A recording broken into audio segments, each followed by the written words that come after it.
My name is Anna Grace Burke, and I am a student at Liberty University, and I've been taking a course over the past few months called Introduction to Education and Classroom Technology.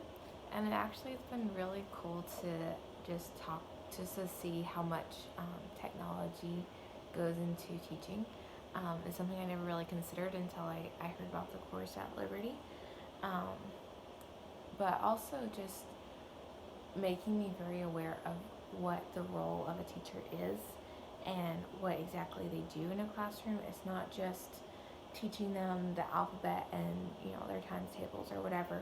Although it is important, it's also um, having a passion for the children and not only teaching them broad concepts, but also teaching them how to learn.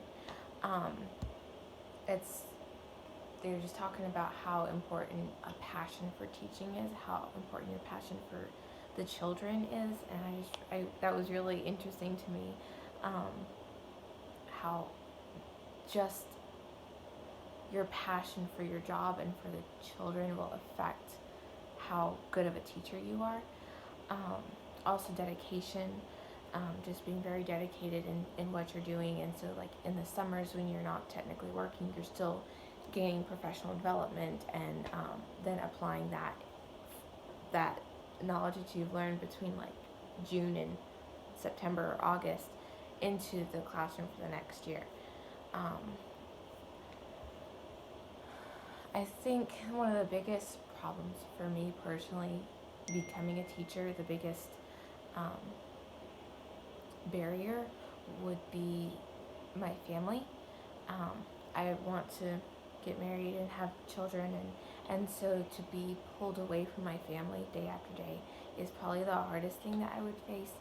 Um, but being a teacher doesn't necessarily mean I can't have a family, and it doesn't. And even if I don't teach professionally, teaching as a profession or as a knowledge and understanding would still help me with my family, my children, my home, to teach my children how to learn, and even with our homework or if I decide to homeschool. But it definitely would be a challenge, I think, for me to have to say goodbye to my family every day. That would be a struggle for me. But if I do teach professionally, ideally I would like to teach in ESL settings, in ESL classrooms and stuff like that.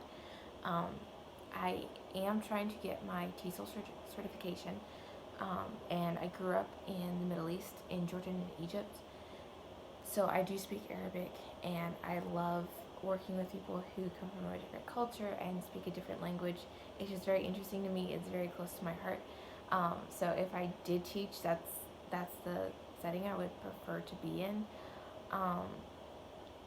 But one of the apps I was looking at, the technology tools I was looking at over this past course, was several of them translate messages from English into any other language. So if you have parents who don't speak English and you're trying to communicate with your students, your parents, using that app would significantly help, because even though I do speak Arabic, I don't speak French and Lingala and Spanish and you name it. Like I can't learn all those different languages. I can just stick with Arabic and English, but using those apps would help diversify my classroom and enable me to teach my students better and communicate better with my families, so that they can encourage their children and help them learn at home as well.